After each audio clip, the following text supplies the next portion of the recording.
नमस्कार, Haribhoomi news bulletin में आपका स्वागत है। सबसे पहले नजर डालते हैं आज की प्रमुख हेडलाइंस पर। चुनाव से पहले दिल्ली की सीएम पर केस दर्ज, फिर हुई पंजाबी सिंगर के घर फायरिंग, हेमा मालिनी और जया बच्चन के बयान में विवाद, अमेरिका में भारतीयों की वापसी शुरू, 400 हिंदू मृतकों की अस्थियां भारत पहुंची, मोदी ने विपक्ष पर बोला तीखा हमला।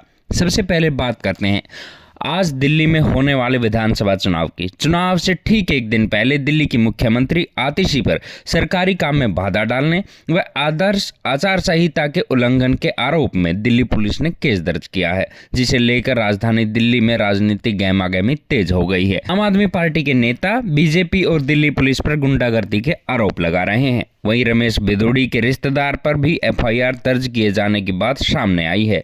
दोनों पार्टियां एक दूसरे पर गंभीर आरोप लगा रही हैं। आम आदमी पार्टी के राष्ट्रीय संयोजक अरविंद केजरीवाल ने सोशल मीडिया पर लिखा कि दिल्ली पुलिस और चुनाव आयोग भाजपा की मदद कर रहे हैं। आप नेता मनीष सिसोदिया, मुख्यमंत्री आतिशी और दुर्गेश पाठक ने आरोप लगाया कि कालकाजी, जंगपुरा, राजेंद्र नगर विधानसभा में सोमवार की रात भाजपा के लोगों ने आचार संहिता का उल्लंघन किया। इन्हें कैमरों में कैद करने वालों के साथ मारपीट की घटना हुई है। शिकायत करने पर मुख्यमंत्री के खिलाफ ही पुलिस ने एफआईआर दर्ज कर ली। उधर भाजपा नेताओं का कहना है कि केजरीवाल दिल्ली की जनता को गुमराह कर रहे हैं, लेकिन दिल्ली की जनता केजरीवाल का सच जान चुकी है। अब बात करते हैं गैंगस्टरों की चपेट में आ रहे पंजाबी गायकों की। कनाडा में एक बार फिर एक पंजाबी सिंगर के घर गोलीबारी की घटना हुई है।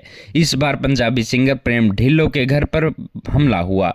बताया जा रहा है कि सोमवार रात अज्ञात हमलावरों ने सिंगर के घर के बाहर फायरिंग की। इस हमले की जिम्मेदारी जयपाल भुल्लर गैंग ने ली है। गैंग की ओर से वायरल पोस्ट में न सिर्फ प्रेम ढिल्लों बल्कि दिवंगत गायक सिद्धू मूसेवाला और जेल में बंद गैंगस्टर जग्गू भगवानपुरिया का नाम भी लिया गया है। वायरल पोस्ट में यह भी कहा गया है कि पंजाबी म्यूजिक इंडस्ट्री में दबदबे को लेकर यह फायरिंग की गई है। आपको बता दें कि प्रेम ढिल्लों बूटकट, ओल्ड स्कूल और माजा ब्लॉक जैसे हिट गानों के लिए जाने जाते हैं। सितंबर 2023 में पंजाबी गायक एपी ढिल्लों के घर के बाहर भी फायरिंग की घटना हुई थी। अगली खबर हेमा मालिनी और जया बच्चन से जुड़ी हुई है। समाजवादी पार्टी की राज्यसभा सांसद जया बच्चन ने कुंभ पर दिए बयान ने बड़ा विवाद खड़ा कर दिया है। उन्होंने कुंभ मेले के पानी को सबसे प्रदूषित बताया और कहा कि भगदड़ में मारे गए लोगों के शव नदी में फेंक दिए गए, जिससे पानी प्रदूषित हो गया। इस बयान के बाद भाजपा, विश्व हिंदू परिषद और अन्य हिंदू संगठनों ने कड़ी आपत्ति जताई है। भाजपा नेताओं ने जया बच्चन के बयान को हिंदू आस्था पर चोट बताया है। भाजपा सांसद अरुण गोविल ने कहा कि जया बच्चन को अपने दावे को साबित करने के लिए सबूत पेश करने चाहिए। अगर वो ऐसा नहीं करती तो ये साफ हो जाएगा कि जया बच्चन सिर्फ अफवाहें फैला रही हैं। उधर भारतीय जनता पार्टी की सांसद और फिल्म अभिनेत्री हेमा मालिनी ने भी विवादित बयान दिया है। उन्होंने हाल ही में कुंभ में मची भगदड़ की घटना इतनी बड़ी नहीं है जितना इसे दिखाया जा रहा है। उन्होंने कहा कि महाकुंभ का प्रबंधन बहुत अच्छी तरह किया जा रहा है। अब बात करते हैं अमेरिका की। अमेरिका में अवैध प्रवासियों पर बड़ी कार्रवाई हुई है। राष्ट्रपति डोनाल्ड ट्रंप की सरकार इस मुद्दे पर सख्त हो गई है। सोमवार को अमेरिकी सैन्य विमान C-17 से करीब 205 भारतीयों को डिपोर्ट किया जा रहा है। ये पहली बार है जब अमेरिका ने मिलिट्री के प्लेन से भारतीयों को डिपोर्ट किया है। विमान को भारत पहुंचने में 24 घंटे लगेंगे। इससे पहले अमेरिका ने ग्वाटेमाला, पेरू और होंडुरास में अप्रवासियों को डिपोर्ट कर चुका है। अमेरिका के रक्षा मंत्रालय की पुष्टि है कि C-17 मिलिट्री प्लेन से अवैध प्रवासियों को भारत भेजा जा रहा है। विमान में कितने भारतीय नागरिक सवार हैं, इसकी जानकारी आधिकारिक तौर पर जारी नहीं की गई है। आपको बता दें कि पूर्व राष्ट्रपति जो बाइडेन के कार्यकाल में अमेरिका में अवैध प्रवासियों की संख्या बढ़ने की बात सामने आई थी।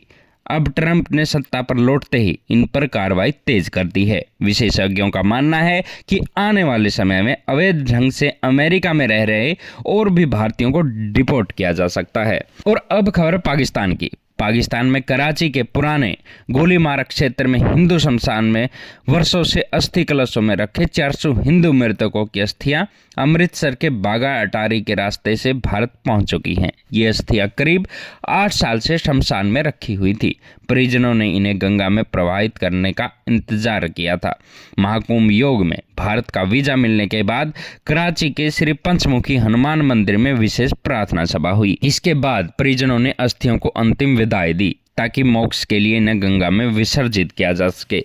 इससे पहले 29 जनवरी को बड़ी संख्या में श्रद्धालु पुराने कराची में गोलीमार शमशान घाट पहुंचे थे, जहां अस्थि कलशों के लिए विशेष प्रार्थना की गई थी। अंत में बात करते हैं संसद सत्र की। कल प्रधानमंत्री नरेंद्र मोदी ने संसद में विपक्ष पर जमकर हमला बोला।